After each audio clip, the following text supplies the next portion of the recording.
নমস্কার সবাইকে নমস্কার জানিয়ে সেদাই সান্থাল কোয়া আরিচালি ইউটিউব ভিডিও চ্যানেল পাহাটা খন অর্থাৎ সনাতনী সান্তালদের সাংস্কৃতিক ইউটিউব ভিডিও চ্যানেল পক্ষ থেকে আপনাদের সবাইকে নমস্কার জানিয়ে আজকে আপনাদের সামনে যে ভিডিওটি পরিবেশন করব সেটি হচ্ছে কেউ কেউ বলে থাকেন আমরা সূর্য বংশের, আবার অনেকে বলেন আমরা চন্দ্র বংশের। কিন্তু আমাদের সাঁওতাল সমাজের মধ্যে, সনাতনীদের মধ্যে, সনাতন সান্থালদের মধ্যে সে পরম্পরা থেকে আমরা বলে এসেছি, আমাদের পূর্বপুরুষরা আমরা বলে এসছেন যে আমরা সেদাই খেরওয়াড় বংশ কালিয়ের সোনা। সেদাই খেরওয়াড় বংশ কালিয়ের সোনা মানে বাক্যবন্ধের অর্থাৎ শব্দার্থে তাৎপর্য এবং প্রসঙ্গ এই ভিডিওতে আমি আলোচনা করতে চলেছি যে খেরওয়াড় বংশ শব্দের অর্থটা কি এবং কালিয়ার সোনা শব্দের অর্থ বলতে কি বোঝায়, এর তাৎপর্য আপনাদের সামনে বিশ্লেষণ করব, আলোচনা করব, আপনারা সবাই অবগত হবেন। খেরওয়াড় কথাটা এটাই বোঝাচ্ছে যে সাঁওতালদের মধ্যে ঠাট, বিনসার, গুলওয়ারি,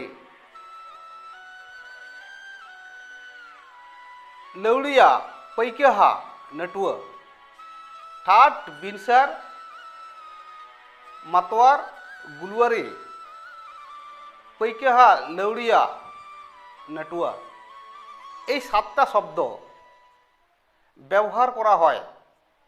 এবং এই যে ঠাট, এই যে নৃত্য আছে, এই যে ঠাট নৃত্যটা হচ্ছে অস্ত্রবিদ্যা কৌশল নৃত্য। বিনসার তেমনি, গুলওয়ারি তেমনি, আর মাতোয়ারও তেমনি, নটুয়া, পৈকেহা, লেউড়িয়া, এই সকলেই, এই 7টি যে নৃত্য আছে সাঁওতালদের মধ্যে, এই 7টি নৃত্যই অস্ত্রবিদ্যা কৌশল নৃত্য, নাচ যাকে আমরা বলছি।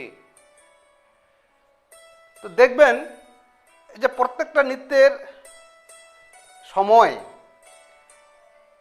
যারা নৃত্য করেন, ঠাট, বিনসার বা গুলওয়ার, মাতোয়ার যারা নৃত্য করেন, বা লৌড়িয়া, পৈকেহা যারা নৃত্য করেন, তাদের হাতে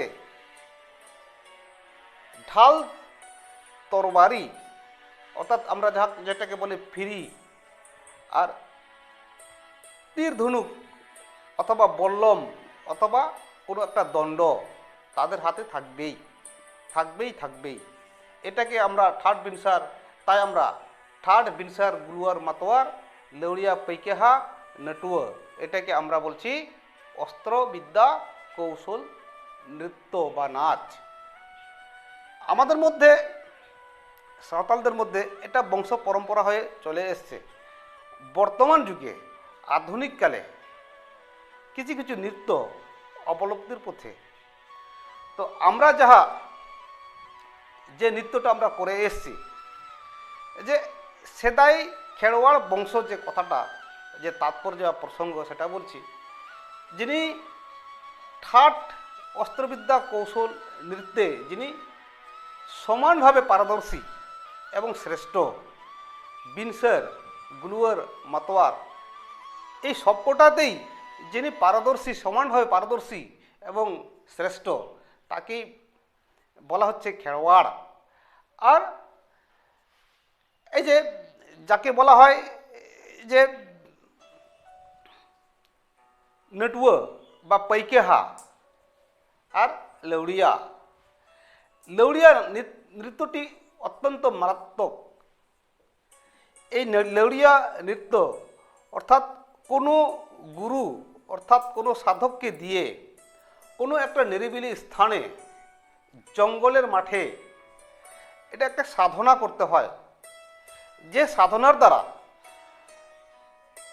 1855 সালের আগে সিধু কানু চাঁদ ভৈরব 5 কেটিয়া জাহার টেনিতে তারা এই অস্ত্রবিদ্যা কৌশল তারা শিখিয়েছিলেন এবং সেখানকার জাহের আয়ু অর্থাৎ পার্বতী মায় আমরা যাকে যাকে বলি জাহের স্থানকে, এই জাহের আয়ু অর্থাৎ জাহের মাতাকে জাগ্রত করেছিলেন এবং এই নৃত্যের মাধ্যমে জাহের মা তাদেরকে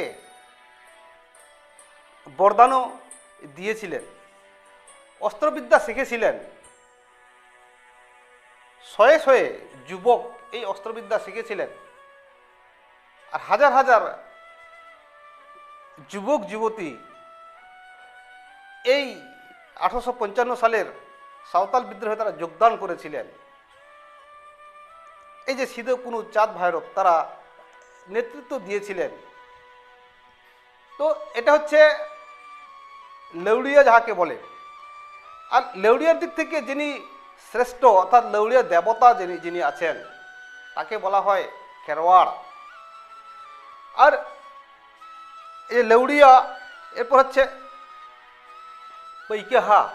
পৈকেহা অস্ত্রবিদ্যা কৌশলেও কোনো না কোনো একটা অস্ত্র থাকবে, ঢাল তরোয়াল বল্লম দণ্ড এটা থাকবে। এটাতে করে এটার অস্ত্রবিদ্যা কৌশলের একটা নৃত্য আছে। সাঁওতালদের মধ্যে অনেক সময় নেটুয়া অস্ত্রবিদ্যা কৌশল শেখা হয় এবং সেটা প্রদর্শন করা হয়, বিয়ে বাড়িতেও সেটা প্রদর্শন করা হয়। তো এই যে অর্থাৎ নেটুয়া পৈকেহা লেউড়িয়ার দিক থেকে যিনি শ্রেষ্ঠ তিনি হচ্ছেন খেরওয়াড়। আর এই যে নেটুয়া আমরা যাকে বলছি নেটুয়া, তিনি নটরাজ, তিনি দেবের দেব মহাদেব। আর যাকে আমরা মারাঙ্গুর বলছি তিনি কৈলাসপতি, ভগবান কৈলাসপতি ভগবান মহাদেব, তিনি শিব শঙ্কর। যাকে আমরা পিলচু হড়া বলছি তিনি মহাদেব এবং তিনি হচ্ছে শ্রেষ্ঠ, যিনি সমস্ত জীবের মধ্যে আধারিত হয়ে আছেন। এই যে সেদাই খেরওয়াড় বংশ কালিয়ার সোনা, তাই আমরা সূর্যবংশ বা চন্দ্রবংশ সাঁওতাল জনগোষ্ঠী বলে থাকে না। এখনও খেরওয়াড় পদবীধারী লোক আছেন এই জনজাতিদের মধ্যে। কোল বিল মুন্ডা কাড়িয়া লহরা তারাও বলেন যে আমরা খেরওয়াড়। বিশেষ করে সাঁওতালদের মধ্যে সাঁওতাল পূর্বপুরুষ যারা আছেন বা গুরুপুরখা আছেন তারাও বলেন যে আমরা সেদাই খেরওয়াড় বংশ কালিয়ের সোনা। যে নটরাজ যিনি দেবের দেব মহাদেব, তিনি ডমরু বাজিয়ে ত্রিশূলধারী ডমরু বাজিয়ে তুমি যে নৃত্য নাচ করেন তারই বংশধর বলে আমাদের পূর্বপুরুষগণ পরিচয় দিয়ে থাকেন যে আমরা সেদাই খেরওয়াড় বংশ। আর এই যে তিনি যে মহাদেবের স্ত্রী যিনি পার্বতী, তিনি কালী রূপ ধারণ করেছেন, তিনি কালিয়া। তাই আমরা সাঁওতাল জনগোষ্ঠী আমরা বলে থাকি যে কালিয়ার সোনা হপন, অর্থাৎ সেদাই খেরওয়াড় বংশ কালিয়া সোনা। অর্থাৎ আমরা এই খেরওয়াড় বংশের এবং আমাদের মাতা পার্বতী কালী মাতা যিনি কালী রূপ ধারণ করেছিলেন, এই কালী মাতাকে আমরা বলছি কালিয়া। এই কালী মাতাকে কখনো আমরা বলছি জাহের আয়ু, এই কালী মাতাকে আমরা বলছি আদি মাতা। তো আমাদের আদি পিতা এবং মাতা সেদাই আমাদের আদি পিতা এবং মাতা যে মহাদেব আর পার্বতী, আমরা যাকে বলছি তাকে আমরা বলছি যে মাঝি বুঙ্গা, তাকে বলছি আমরা জাহের আয়ু। এই সাঁওতালদের মধ্যে মাঝি এবং জাহের আয়ু আমাদের আদি পুরুষ। এই আদি পুরুষকে আমরা পরম্পরাগতভাবে সাঁওতাল সমাজের মধ্যে সংস্কৃতির মাধ্যমে আমরা মেনে এসেছি। তাই প্রত্যেকটা গ্রামে জাহের থান এবং মাঝি থান অবশ্যই থাকবে। কোনো সাঁওতাল জনজাতির গাঁওতাতে অর্থাৎ সমাজে জাহের থান এবং মাঝি থান থাকবেই। তাই আমরা আমাদের পূর্বপুরুষরা শিখিয়ে এসেছেন বা এখনও আমরা বর্তমান সমাজে আমরাও বলি যে আমরা সেদাই খেরোয়াড় বংশ কেলিয়ের সোনা। তো যিনি সব দিক থেকে শ্রেষ্ঠ, অস্ত্রবিদ্যায় পারদর্শী, সমানভাবে পারদর্শী এবং শ্রেষ্ঠ, তিনি খেরোয়াড়। আমরা তাই মারাং বুরুর পূজা করে থাকি, অর্থাৎ যিনি কৈলাসপতি তিনি মারাং বুরু। তো আমরা সূর্যবংশ বা চন্দ্রবংশ আমরা বলি না, আমরা বলি সেদাই খেরোয়াড় বংশ কেলিয়ে সোনা। তো তিনি ব্রহ্মময়ী সনাতন, তিনি ব্রহ্মময়ী সনাতনী। মা কালীকে ব্রহ্মময়ী সনাতনী বলা হয়, আর মহাদেবকে ব্রহ্মময়ী সনাতন বলা হয়ে থাকে।